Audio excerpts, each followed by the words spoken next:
Mudah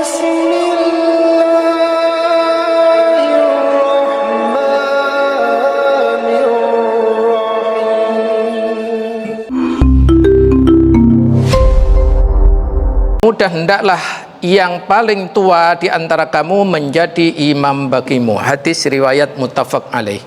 Jadi kalau begitu berdasarkan ini, karena ini perintah, maka yang namanya perintah hukumnya wajib.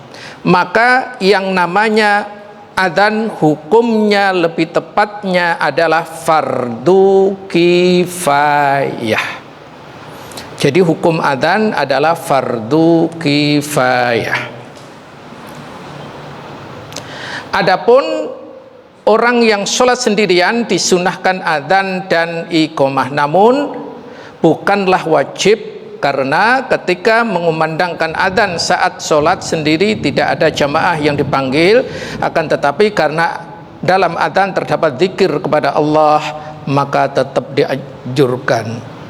Minha al-alam juz 2 halaman 238. Jadi hukumnya fardu kifayah. Kalau sholat sendirian hukumnya bukan fardu kifayah, dianjurkan. Kalau begitu apa? Maka hukumnya adalah sunnah. Kalau sholat sendirian ya, kalau sholat sendirian hanya dianjurkannya. Kemudian yang kedua, keutamaan. Silahkan akhi, keutamaan satu-satu poinnya. Keutamaan adzan. An Muawiyah radhiyallahu anhu Nabi sallallahu alaihi wasallam, dari Muawiyah radhiyallahu anhu bahwa Nabi sallallahu alaihi wasallam bersabda, innal mu'adhdhinina atwalun nas ahnaqan yaumil qiyamah. Sesungguhnya para muadzin adalah orang yang paling panjang lehernya kelak pada hari kiamat. Hadis sahih. An Abdurrahman bin Abdillah ibni Abdurrahman ibni Abdi Sa'sa'ah al-Ansari al-Madini, dari Abdurrahman bin Abdillah bin Abdurrahman bin Abi Sa'sa'ah al-Ansari al-Madini, an abihi, dari ayahnya, annahu akhbarahu, bahwasanya dia mengabarkan kepadanya, anna Sa'id bin qala lahu, bahwa Abu Sa'id al-Khudri berkata kepadanya, yakni kepada Abdullah, inni araka tuhibbul ghanam wal badiyah. Sesungguhnya aku melihatmu senang kepada kawanan kambing dan hidup di tengah kampung padang pasir. Anahu akhbarahu anna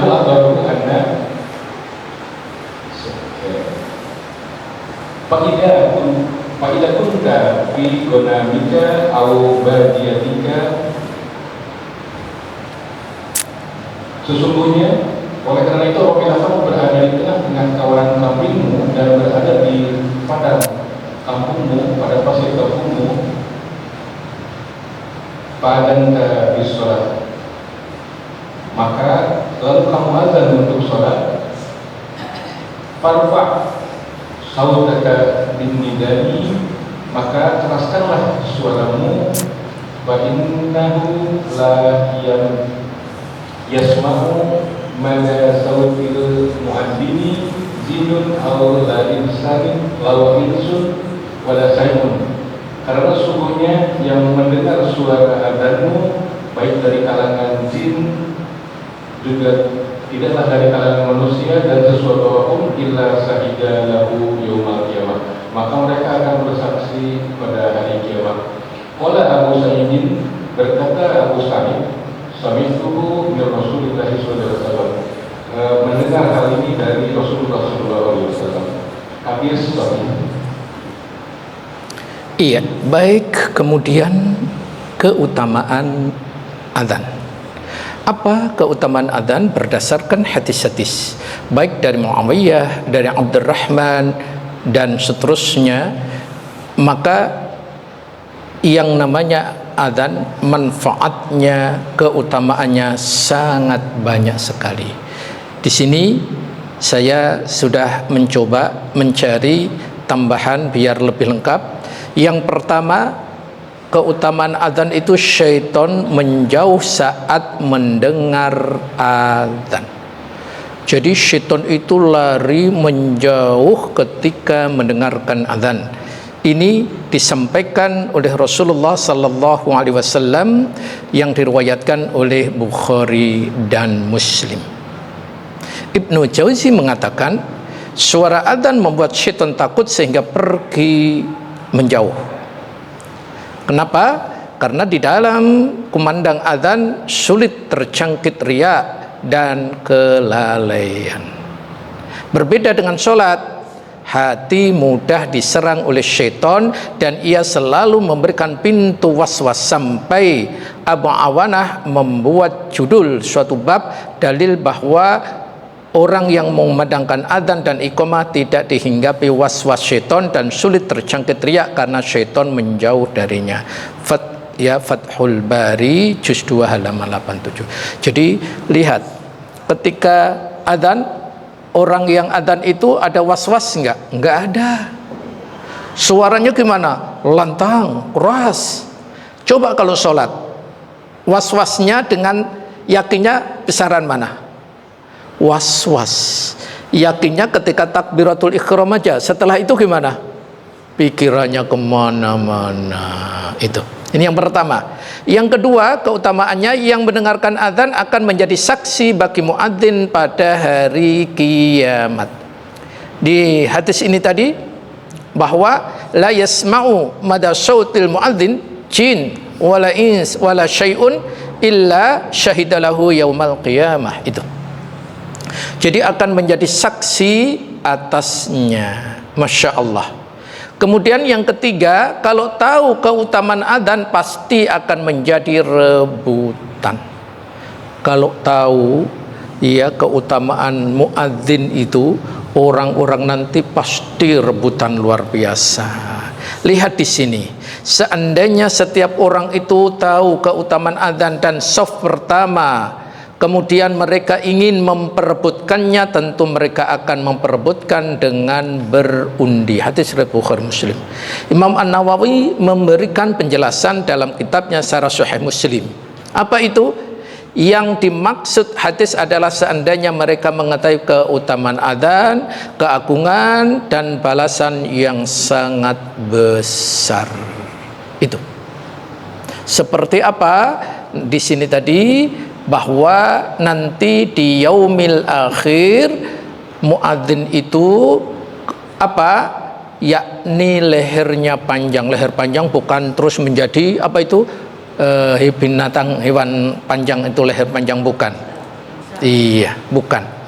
Kemudian yang keempat, keadaan muadzin yang istimewa pada hari kiamat yang telah saya sampaikan tadi. Maknanya apa? Ada yang mengatakan maknanya orang yang paling banyak menampakkan rahmat Allah. Makna leher yang panjang tadi. Ada ulama yang menafsirkan leher yang panjang maksudnya adalah terlihat banyak mendapatkan pahala. Itu makna leher yang panjang. Itu.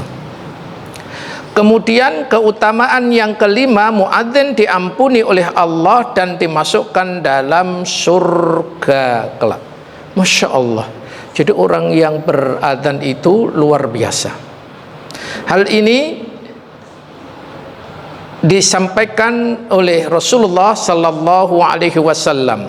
Rabb kalian begitu takjub terhadap si pengembala kambing di atas puncak gunung yang mengumandangkan adzan untuk sholat dan ia menegakkan sholat.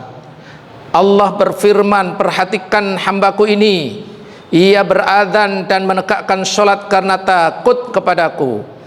Karenanya aku telah mengampuni dosa hambaku ini dan aku masukkan ia ke dalam surga. Lihat di sini, ya, pengembala naik ke atas bukit. Kalau sana kan bukit-bukit itu, suara adzannya dikeraskan dengan harapan biar banyak orang yang mendengarkan sehingga mengetahui masuk waktu sholat itu.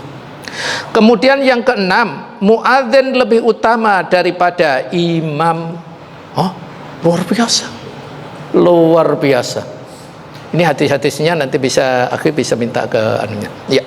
Bahwa Aisyah radhiyallahu anha berkata, aku pernah mendengar Rasul sallallahu alaihi wasallam, imam adalah penjamin sedangkan muadzin adalah orang yang diamanahi.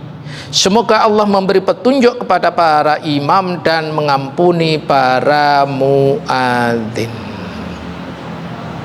Hadis ini dan sebelumnya menunjukkan bahwa seorang muadzin lebih utama daripada seorang imam, karena namanya amanah lebih tinggi daripada memberi jaminan. Juga maghfirah, ampunan, lebih utama daripada irsyad, petunjuk. Wallahu a'lam.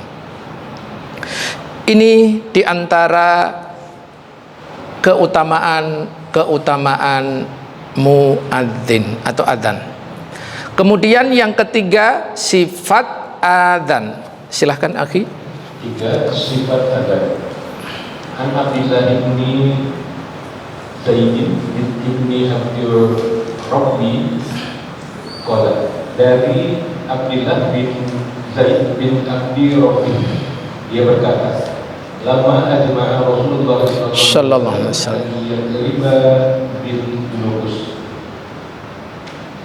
Tatkala Rasulullah SAW telah memutuskan untuk memukul lukus atau lonceng, wahwa lahu karibun, sebenarnya beliau Rasulullah SAW tidak menyukainya, limuwafaqatihil nasara, karena menyerupai kaum Nasara. Tawbani minal laili ta'ifun wa ana na'imun. Saya bermimpi dalam tidur di malam hari. Rajulun alaihi saubani doroni wa biyadihi nakusun yahmil. Seorang lelaki melihat seorang lelaki dalam mimpi yang mengenakan dua pakaian berwarna hijau dan pada tangannya ada lukus lonceng. Qala, faqultu, maka aku katakan kepadanya, ya Abdullah, wahai Allah, akan bihu nakus, apakah nakus itu akan dijual? Qala wa ma nasnahu bi. Orang itu bertanya, apa yang kamu akan lakukan dengan nakus ini? Qala qultu, kemudian aku katakan, yad'u bihi ila shalah, aku akan gunakan nakus ini untuk memanggil orang-orang untuk sholat. Qala, apalah aduduka ala khairin min dzalik, apakah kamu suka aku beri sesuatu yang lebih baik daripada ini? Faqultu bala, maka aku katakan, ya, baiklah. Qala yaqul, dia berkata, maka katakanlah, Allahu akbar, Allahu akbar, Allahu akbar, Allahu akbar, asyhadu an la ilaha illallah, asyhadu an la ilaha illallah, asyhadu anna Muhammadan Rasulullah, asyhadu anna Muhammadan Rasulullah, hayya 'alas shalah, hayya 'alal shalah, hayya 'alal falah, hayya 'alal falah, Allahu akbar, Allahu akbar, la ilaha illallah. Qala, kemudian dia berkata, summa stahharu khairan ba'id. Kemudian dia, orang itu mundur tidak seberapa jauh. Qala, kemudian berkata, summa taqulu idza kunta shalat. Kemudian katakanlah ketika salat akan segera didirikan, Allahu akbar, Allahu akbar, asyhadu an la ilaha illallah, asyhadu anna Muhammadan Rasulullah, hayya 'alas shalah, hayya 'alal falah, aqamatis shalah, aqamatis shalah, Allahu akbar, Allahu akbar, la ilaha illallah. Qala, kemudian berkata, falamma, periwayat sini berkatakan, falamma asabahtu ataitu Rasulullah sallallahu alaihi wasallam. Ketika waktu subuh aku mendatangi Rasulullah sallallahu alaihi wasallam, fa'akhbartuhu, maka aku katakan kepadanya bima ra'aytu, tentang mimpiku. Faqala Rasulullah sallallahu alaihi wasallam, bersabda Rasulullah sallallahu alaihi wasallam, inna hadhihi ru'ya haqqan insyaallah. Sesungguhnya mimpi ini adalah mimpi yang hak insyaallah. Summa amara bit ta'din. Kemudian Rasulullah menyuruh kami untuk mengumandangkan adzan, maka Bilalun maula Abi Bakrin, maka kemudian Bilal, hamba sahayanya, bekas hamba sahaya Abu Bakar, yu'adzinu bidzalik, mengumandangkan adzan dengan redaksi tersebut. Iya, baik, mari kita sama-sama melanjutkan poin ketiga, yakni lafaz adzan. Telah disebutkan di dalam hadis yang cukup panjang dan sebab dari lafaz adzan tadi. Kemudian para ulama memberikan penjelasan bahwa lafaz adzan itu ada 3. Ya, kita sudah share ya. Di sini sudah saya sampaikan. Yang pertama, lafaz adzan dengan 15 kalimat. 4 takbir, 2 syahadat la ilaha illallah, 2 syahadat Muhammad Rasulullah, 2 hayya 'alas shalah, 2 hayya 'alal falah, kemudian 2 takbir dan 1 kalimat tauhid la ilaha illallah. Itu lafaz pertama. Ini lafaz yang sangat sering kita jumpai. Kemudian lafaz yang kedua 17 kalimat, yaitu 2 takbir, 2 syahadat diulang 2 kali, 8 kalimat, kemudian 2 hayya 'alal falah, hayya 'alas shalah, 2 lagi takbir dan 1 kalimat penutup. Ini biasa dari riwayat yang dimana bab dari hadis riwayat Imam Muslim. Kemudian yang ketiga, lafaz adzan yang ketiga, yakni lafaz 19 kali. Ini madhab Syafi'i yang biasa kita dengarkan, yakni kalimat-kalimat yang ada. Kemudian khusus untuk subuh ditambah kalimat as-sholatu khairum minan naum. As-sholatu khairum minan naum. Ini hadis riwayat Imam Ahmad, Abu Dawud dan seterusnya. Inilah lafaz-lafaz yang namanya adzan. Ada 3. Kemudian bagaimana dengan lafaz iqamah yang telah disampaikan tadi? Nah, lafaz iqamah kita sering mendengar dan kita insya Allah juga faham, namun sebagai bentuk daripada disiplin ilmu maka kita sampaikan lafaz-lafaznya seperti berikut, yakni ada 2 lafaz. Yang pertama adalah 11 kalimat, yakni 2 takbir, 1 syahadat, 1 syahadat Rasul, 1 syahadat tauhid, kemudian hayya 'alas shalah, hayya 'alal falah, qad qamatis shalah, qad qamatis shalah, Allahu akbar, la ilaha illallah. Ini riwayat berdasarkan hadis riwayat Abu Dawud dan Tirmidzi. Di sini tadi juga sudah dijelaskan. Kemudian ada 17 kalimat, takbirnya 4 kali, Allahu akbar, Allahu akbar, Allahu akbar, Allahu akbar. Semuanya diulang 2, 2, 2. Kalau tadi kan 1, 1, 1. Nah, ini juga diperbolehkan, namun yang lazim bagi kita yang pertama. Ini lafaz iqamah. Kemudian yang keempat, dianjurkan bagi muadzin mengucapkan 2 kalimat takbir dalam sekali nafas. Tafadhol akhi. An Umar bin Khattab radhiyallahu anhu, qala Rasulullah sallallahu alaihi wasallam, dari Umar bin Khattab radhiyallahu anhu bahwa Rasulullah sallallahu alaihi wasallam bersabda, "Idza qala al-muadzinu Allahu akbar, Allahu akbar."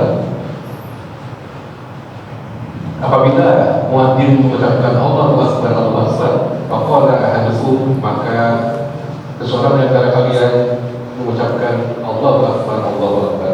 Summa qala, kemudian muadzin mengatakan asyhadu an la ilaha illallah wa la asyhadu an la ilaha illallah.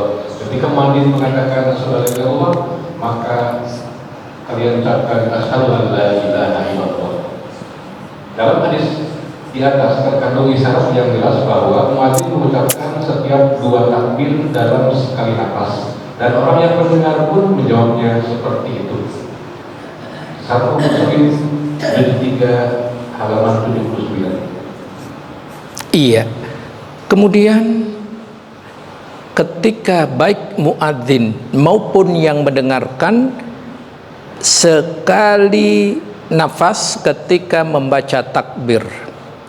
Jadi Allahu Akbar, Allahu Akbar, enggak boleh Allahu Akbar ambil nafas Allahu Akbar, enggak boleh.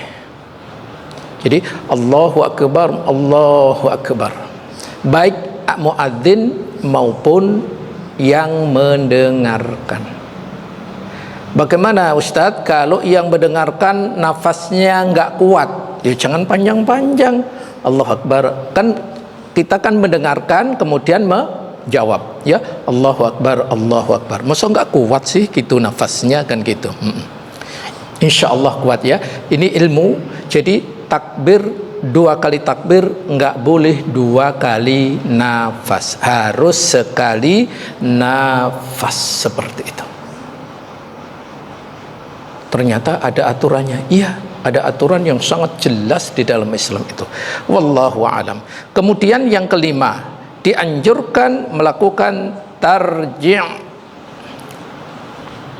5. Dianjurkan melakukan tarji'. Tarji' adalah mengulangi bacaan syahadatain 2 kali pertama dengan suara pelan dan 2 kali kedua dengan suara keras. Lihat Syarh Nawawi Muslim juz 3 halaman 81. An Abi Mahdurah radhiyallahu anhu, dari Abi Mahdurah radhiyallahu anhu, anna Nabiya sallallahu alaihi wasallam allamahu hadzal adab, bahwa Nabi sallallahu alaihi wasallam pernah mengajarinya tentang adab ini. Allahu Akbar, Allahu Akbar, asyhadu an la ilaha illallah, asyhadu an la ilaha illallah, asyhadu anna Muhammadan Rasulullah, asyhadu anna Muhammadan Rasulullah.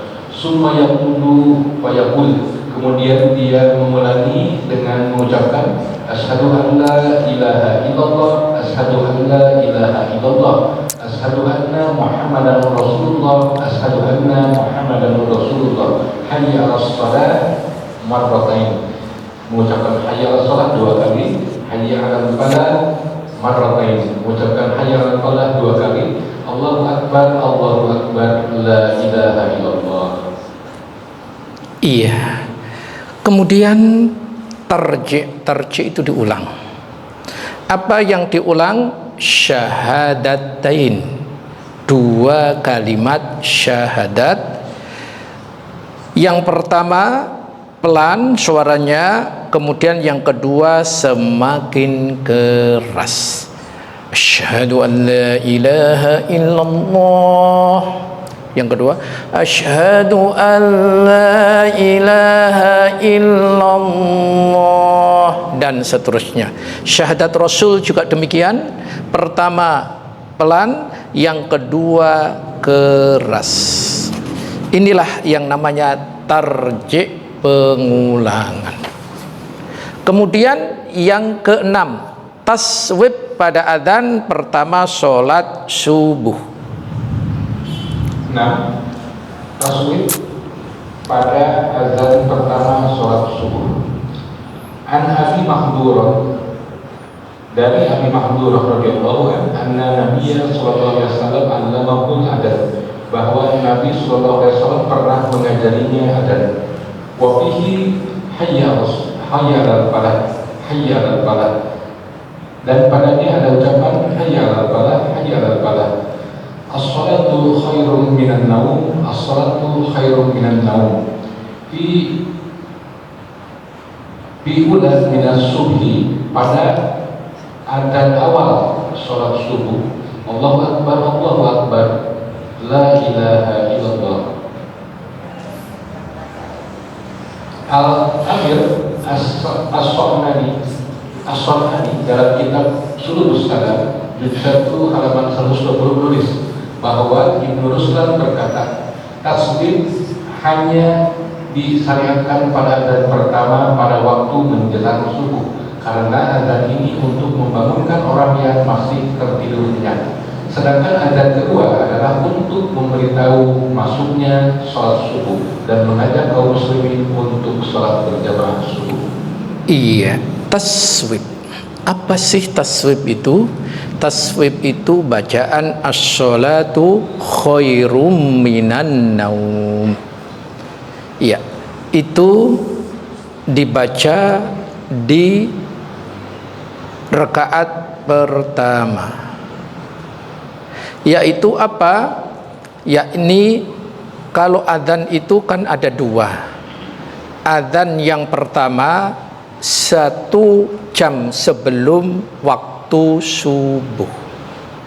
Baru yang kedua adzan subuh 1 jam. Jadi adzan yang pertama itu untuk membangunkan orang agar sholat apa? Tahajud. Maka as-sholatu khairum minan naum. Kemudian ketika sudah masuk sholat subuh, maka muadzin memberitahu bahwa sholat subuh sudah masuk. Maka yang berpendapat seperti ini, bahwa sholat adzan ada taswibnya yang pertama. Adzan yang pertama ini adalah Al-Amir Al-Sun'ani dalam kitabnya Subulus Salam jilid 1 halaman 120, dan juga dirajihkan oleh Syekh Al-Albani rahimahumullah. Ini pendapat yang pertama, dan inilah yang rajih. Wallahu a'lam bissawab. Kemudian yang ketujuh, silahkan akhi. 7. Dianjurkan adzan pada awal masuknya waktu sholat dan mendahulukan pada waktu subuh khususnya. Anda bin Samurah, dari Jabir bin Samurah radhiyallahu anhu qala, dia berkata, kana Bilalun yu'adzinu idza jalatis samsu la yakhruj. Adalah Bilal biasa adzan dengan sempurna bila matahari telah bergeser ke bawah. Sumala yuqimu hatta yakhruja ilaihi Nabi sallallahu alaihi wasallam. Kemudian dia tidak mengumandangkan iqamah hingga Nabi sallallahu alaihi wasallam keluar kepadanya. Faida araja aqama hina yara. Maka ketika beliau keluar, Bilal mengumandangkan iqamah ketika melihatnya Nabi. Hadis sahih. An Ibnu Umar radhiyallahu anhu, dari Ibnu Umar radhiyallahu anhu, anna Nabiya sallallahu alaihi wasallam qala, bahwa Nabi sallallahu alaihi wasallam bersabda, inna Bilalun yu'adzinu bilaili. Sesungguhnya Bilal biasa adzan di waktu malam.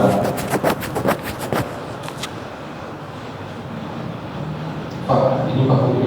Iya. Pakulu wasrobu hatta yu'adzina ibni Ummi Maktum. Maka hendaklah makan dan minum hingga terdengar kumandang adzan dari Abdullah bin Ummi Maktum. Muttafaq alaih.